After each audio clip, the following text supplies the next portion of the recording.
That's the one. It's not on either. Beginner's mistake. Turn on the camera. What are we doing here? I don't know. What are we doing here? Are we lost? No. Lost in the woods. Lost in space. Lost in time. Dun, dun, dun. Down the plug hole. Down the plug hole. Down the plug hole. We are sitting in the woods. Da da da da. Like woke we've up never this morning. done this before. And we're about to go back for the mother of all planning sessions. It can't be the mother. We've had the mother already. Well, we've had this It's might be probably the the great daddy. grandmother. Is this the daddy? We have had 5 lots of agents round viewing.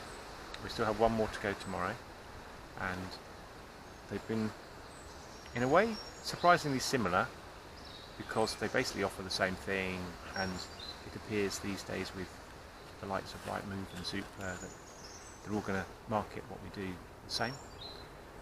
But then equally the personality has been really different, and some of the prices have been the same, some have been different. So it's been quite an experience, quite a range. Yeah, it's interesting. It's interesting to decide whether you like the person or whether you trust them with your house. Yes, trusting It's someone with your different. house is quite a big thing. And Somebody you'd like to talk to and have a in-depth chat about life is not necessarily somebody who you think would be the most professional looker after of your house. no, and we have seen the extremes between one person company, independent, and the fleet of foot that brings, and those that are part of a massive engine, countrywide, and they have that backing behind them, but then equally are you just a number in the system? So we've had everything, haven't we? Yeah, so it's interesting because I genuinely think that all of the people are professionals and they could all do a reasonable job. The quality's been much higher than we might have Yeah. guessed. So what you're choosing between is almost the nuances and who you think you could deal with Yes. on an ongoing basis. So this brings me to mind of how I shop. I shop by worrying and thinking about the need I'm trying to fulfill and all aspects of it, turning it round and upside down, and then I try and find something that meets that criteria. And this is where we're different. I tend to go out, and if I wanted shampoo, then I see what's on the shelf and I buy one of those. Which is not how I shop at all. So, and we identified this quite a few years ago, didn't we? But that's why it's a good double act, because we get good preparation, and we've worked well in the meetings, haven't we? Yeah. And And we're and then quite very good- respectful that we're different. yeah, and then we've had a good review session yesterday of what we've seen so far, and from that we then identified some more things to look at online, Yeah. and identified another estate agent that we haven't seen, who we now will see tomorrow. Which completes the set. But Jem is much better able to hold the figures in mind. I struggle, really struggle to hold the total package and the details in my mind times 5. I can't do it. Well, yeah, mind you, mine wasn't completely accurate when we did put it all on paper to do an eggs for eggs thing. There was some things like adding VAT wasn't one of the things that I had remembered, And it's a significant amount of money. yeah, and then there are some people who give you a price including VAT, so getting that right is quite important. But yeah, I think we've going through the process. It has been incredible to have the house looking so good for the viewings. It would almost have been a lovely thing to have done the house and then had a few days to sit in it to get over the shock of what we've done. And as it is, we've had this sort of whammy of input just when you're not quite ready. But having said that, what we are learning is we've still got a lot to do in terms of going through stuff to downsize it to what we can afford to keep if we were travelling, whilst not, what you keep what and don't take travelling. But we've also now got quite a few things to do in order to be able to rent, and we've learnt that this week about you have to get a gas certificate, which we can get.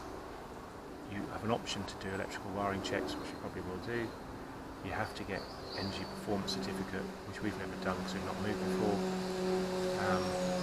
And those are the three big things. And then there's things like fire alarms and carbon monoxide alarms that are very easy to do. Yeah, but even at a much more basic level, there are areas that we have not even touched.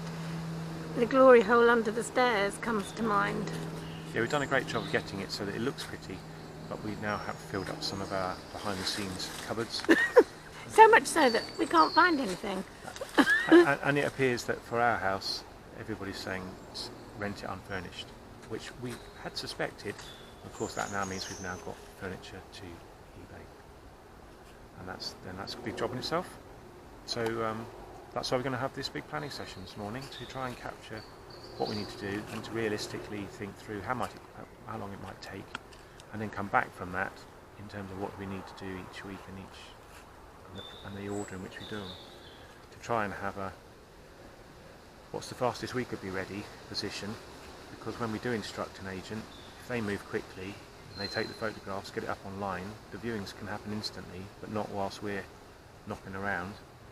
And not while we're in the middle of projects. And then you might find that you found a tenant within the first week that they then do checks on in the second week, and then if they were immediately available, That's it. that's it. Whereas it could be, takes a week to set up, you don't get any offers, Or they've got or a they've 2 got month notice 1 period. to 2 month notice period. So we're beginning to think we have to be ready first, and then Yeah. whatever their time frame is what happens. Yeah, we need to stand ready. And there is a point where you can stop polishing things and just make way. and I think we've reached that point of stop polishing and make way. Yeah. Jump off the cliff. Ah! Together, What's smiling. your favourite phrase? Fortune favours the brave.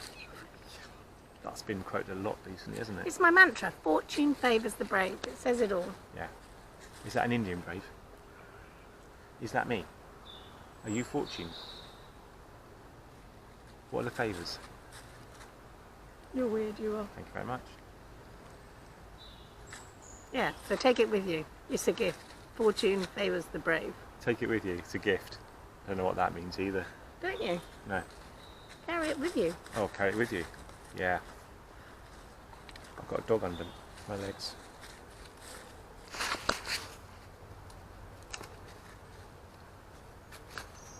Basically, it's all about sticks and mud. That's a good catchphrase as well. Sticks and stones may break my bones. It's all Yeah. about sticks and mud. Sticks, stones and bones. Later. That's Tilly Willy.